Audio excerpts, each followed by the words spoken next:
Hey there everybody, it's Erin Ledbetter with Carusele, and on today's episode of The Spin, we're talking about the crisis that is, or is not, fake followers in the influencer industry.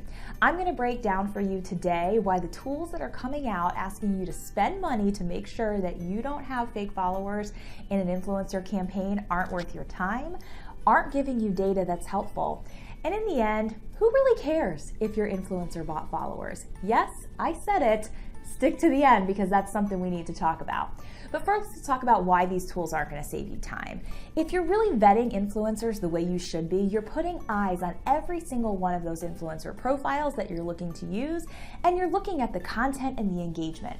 You can tell pretty quickly, it's not that hard to spot if that engagement is out of whack, if they have a ton of followers but they're not getting any engagement, so maybe that suggests they bought some fake ones who aren't doing anything, or if they're buying engagements. Look at the comments. Is all the comments just saying like, love, nice sweater, love the color? If they're really generic comments not responding to what the message is actually about, they probably have fake followers on that account. And also, when we break down these tools and we start to look at how they actually work, they don't give you data that's helpful.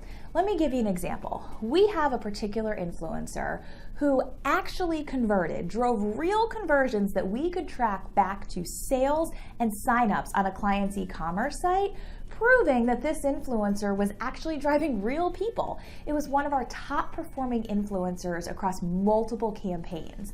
She got flagged by 3 tools that we were vetting this last month as having fake followers. But when we dug into it, what we found is they were all picking up on an anomaly in the data. She had a single Instagram post back in early January that had a huge spike of engagements that's different from what she traditionally sees. On that same day and on the couple days after, she had over 10,000 new followers added to her account. So all these tools are flagging her as having bought engagements and having bought followers. When we looked at that content, you know what she had done?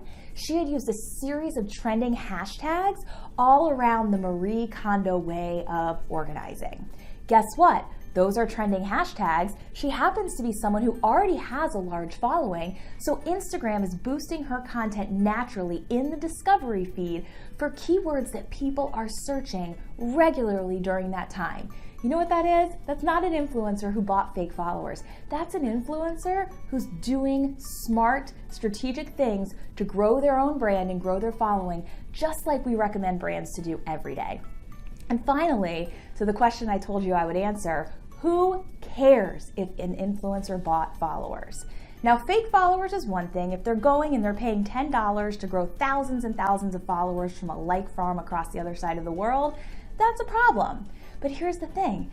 All of the influencer tools these days can give you access to that influencer's audience information. You can see pretty quickly if the audience doesn't match up with who you expect it to be. So who cares if an influencer bought followers? Brands do it every single day.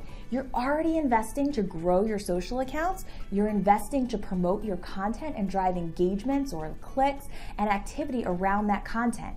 And you know what? Smart influencers are doing that too. So when they see those spikes on their accounts, it's because they're investing just like brands are in growing their own personal brand. Personally, as an influencer marketer, I like to work with influencers who do that in a smart and strategic way. And I can tell they've done that in a smart and strategic way because their audience matches the audience that I want to reach.